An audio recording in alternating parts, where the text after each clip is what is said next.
Well, howdy there, Internet people. It's Bo again. And welcome to The Roads with Bo. And today we are doing our Thanksgiving special, which has absolutely nothing to do with Thanksgiving. It is just a lighthearted Q&A that the team put together for today. We try to do stuff like this around the holidays for people who are with their family and need a break, or people who can't be with their family, or they don't have somewhere they want to be and just need something to fill the space. So this is just like normal. There's a bunch of questions. Haven't seen them. They were picked out from your messages, and we're going to go through them. These are all supposed to be lighthearted this time. If y'all remember what happened last time, they were definitely not. Okay. What's your favorite episode of Futurama? The one where Bender becomes like God, with the little people on his chest floating through space. That one. I've heard you say a lot that the mark of an intelligent person is the ability to entertain a thought without accepting it. I feel like I know how to do that, but I'm not certain. And even if I'm right about that, I definitely think I could get better at it, at the risk of asking for something you've already done, or something that seems obvious or difficult to explain. Could you make a video explaining, showing how to do that? You do it all the time. Everybody does. But they normally do it with information that is in the future tense. When you run through scenarios like, well, if I do this, then this could happen, then this could happen. You're entertaining these different ideas, but you're not accepting them as what will occur. The thing is, we don't always do that when we get information. When information comes in, sometimes it's wise to look at it, play with it, think about it, entertain it as if it's true, but don't accept it as fact until you've really thought about it. And it's also a good way to check your core beliefs.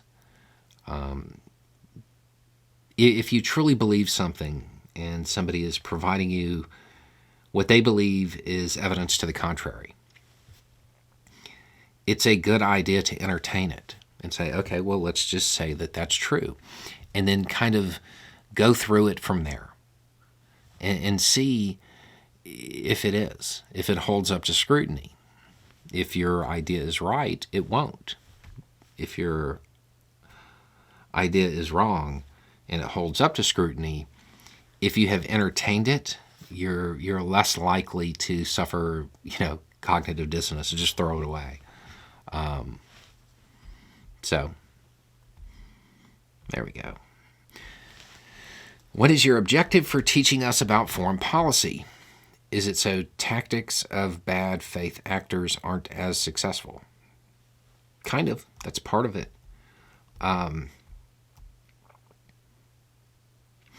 Those people who want a fairer world, a better world, who also understand American foreign policy, they want American foreign policy to change. I think most of the people watching this channel want a fairer world. They want a better world. If it becomes clearer how American foreign policy truly functions, you'd probably want it to change. And to me, I am of the firm belief that you can't fix something if you don't know what's broke. So putting out videos that very bluntly say it's about power. It's not about all of the window dressing. It's about power, and just putting it in those very basic terms, those very real, raw, no mom and apple pie.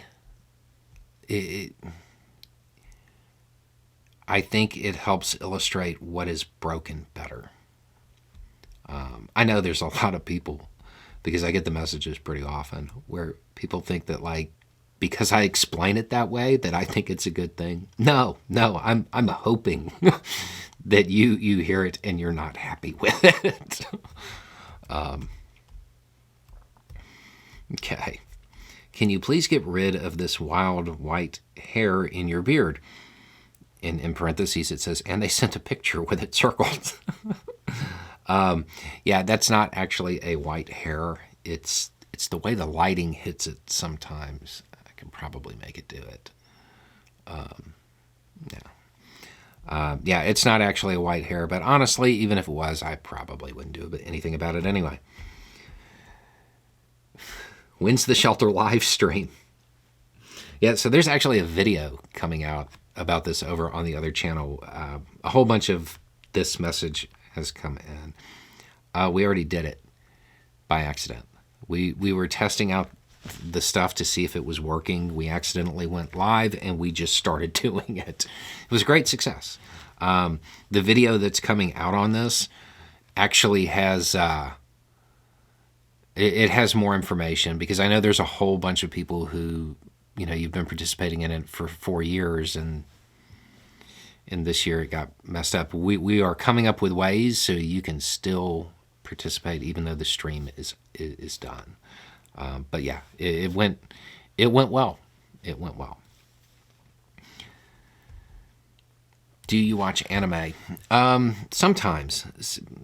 It's not something that I bring up, but I don't like cringe when my friends or kids do. So, yes, but it's not. Generally speaking, it is not something that it really enthralls me. What's your hobby? I have a YouTube channel.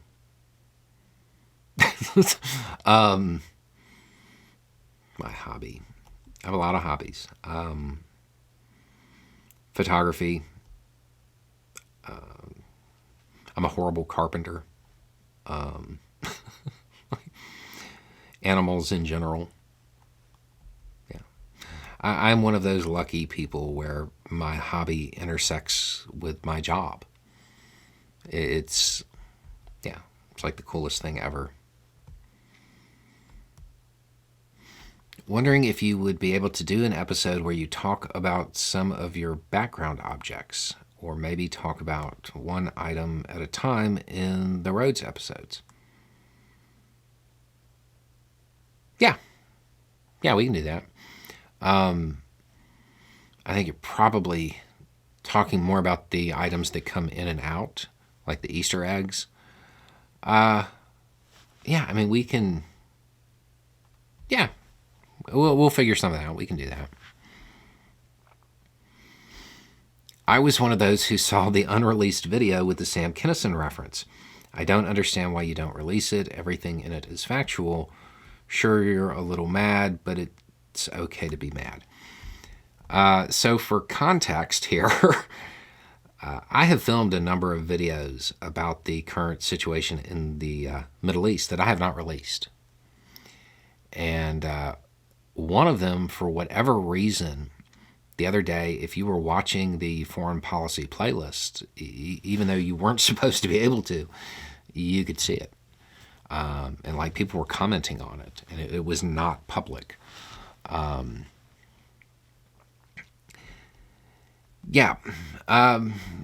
reason I haven't released it is it's not helpful right now. It's not helpful. People are upset. People are angry. People are emotional. And these videos they're about the strategies that are being used by various sides, and how a lot of things that people just hold to be true, they're not.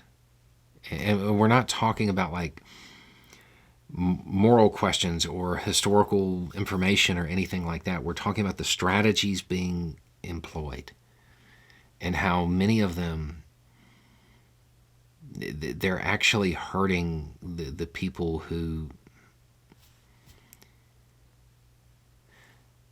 most people believe those strategies help.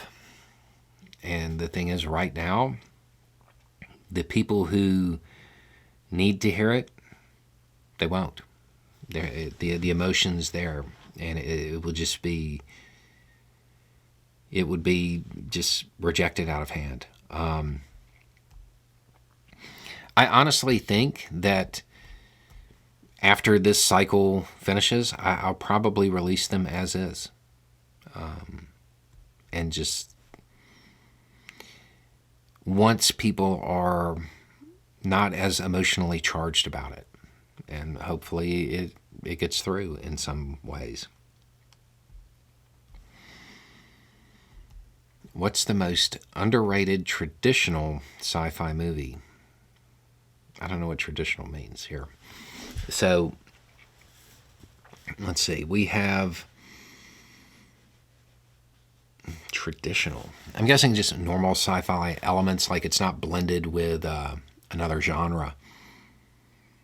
The Fifth Element. The Fifth Element, it didn't, I don't think it got the play it should have. In a video recently, you were asked whether you were a Stoic or a Buddhist, and you kind of laughed and said you were neither. You may not know it, but you're a Stoic. You exemplify most of the core principles and the best counsel of the texts. You should really read some of these Stoic texts. I have. When it comes to philosophy, and a lot of spiritual texts or religious texts, I have read a whole lot of them. I like to pick and choose. I like to pick and choose. When it comes to the Stoic stuff, to me, the guidelines that arise governing your own behavior, I like a lot of those. I like a lot of those, and I think there's a lot of truth in them. But I don't consider myself a Stoic. It's, to me, it's more about the guidelines of personal behavior rather than a philosophy that is adhered to because it was written down. I hope that makes sense. I really want you to do the Route 66 trip. I'm just wondering how you ever plan to do it if you literally never take a day off. Yeah, I really want to do that one too. So it's all planned to include how to deal with video production and all of that stuff. The thing with that one is that is going to be spur of the moment. It's all planned out, but when the window opens, we have to go right then. And that's just something we'll be waiting on for that to happen.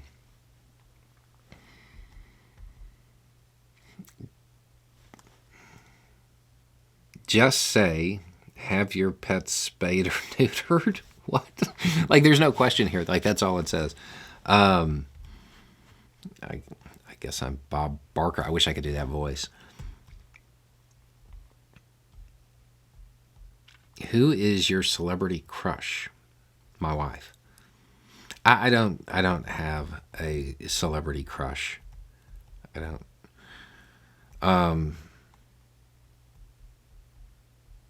Yeah, I don't even have anything witty to say to that either. Okay. You got a bunch of questions about rural things, so kind of a mini theme going on here. I like that there's notes in this one.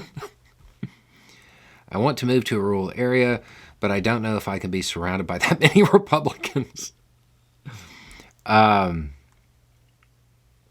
It balances out, though. Because, yeah, there are more conservatives in rural areas, but those people who are more progressive, they're like way to the left. like there's no, you don't find a lot of centrist Democrats in rural areas.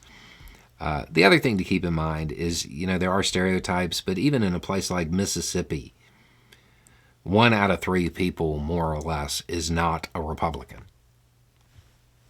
It's not. I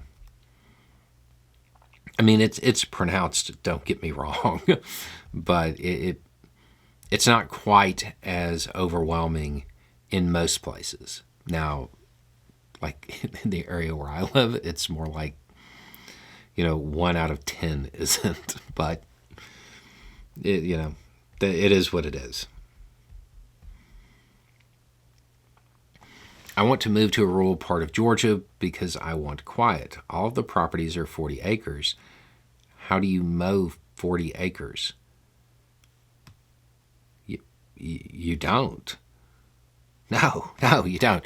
Okay, if you're moving out to the middle of nowhere, I mean, maybe this is you're buying land and going to put a house in it. Please don't clear it all. Not just because it's not what you want, but also, like, it would be better for the environment if you don't clear it all.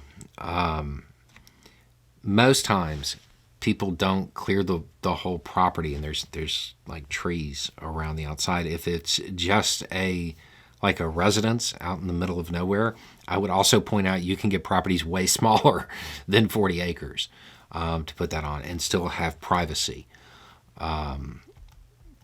But if you're talking about a property that has 40 cleared acres, that's probably farmland, and you don't mow it. Something gets grown on it.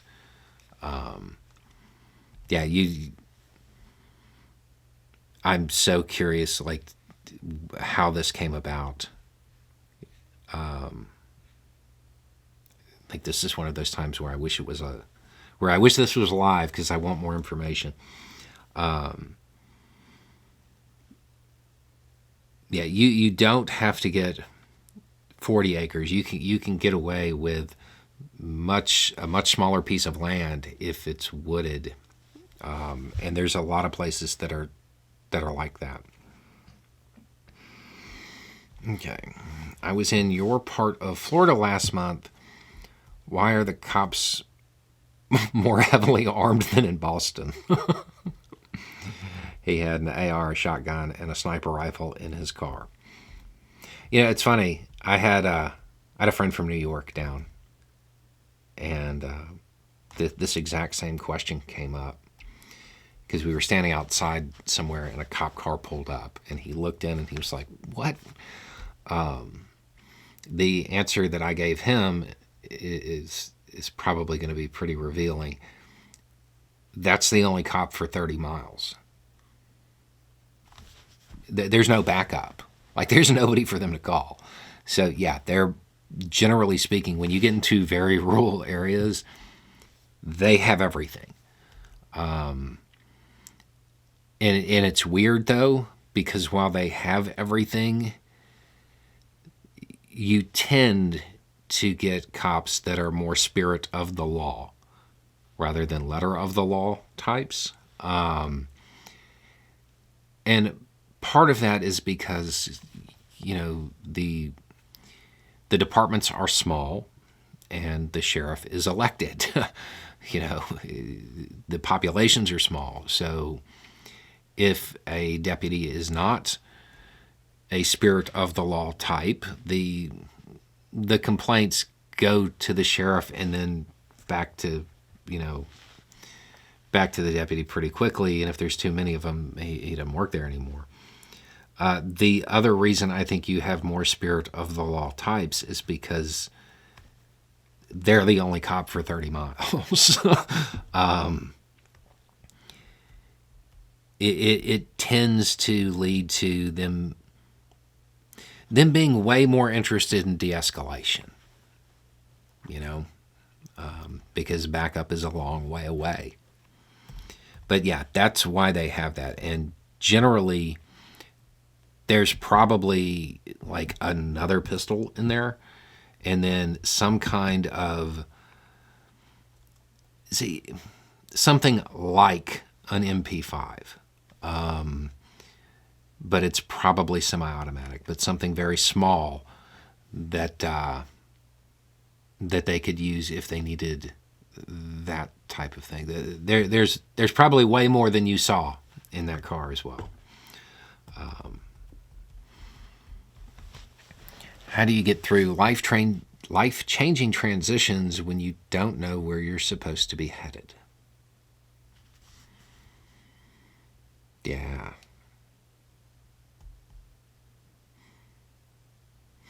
So if you're going through the end of a stage or a phase of your life and you don't know what's next, you have to figure that out first. I mean, if it doesn't matter where you're going, you're already there. You have to figure out where you're supposed to be headed, to use your words. You have to figure that out first. You have to figure out who you want to be, what you want to be. And that's the thing about those life-changing transitions, is that you have the ability to take stock and decide where you want to go from there. And then it's just a matter of putting it into place. It is both scary and very freeing at the same time. Okay.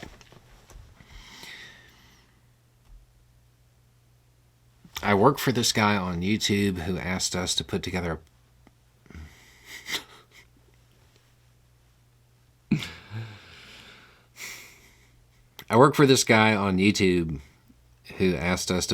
a playlist of videos that covered the core concepts that continually come back up in his videos.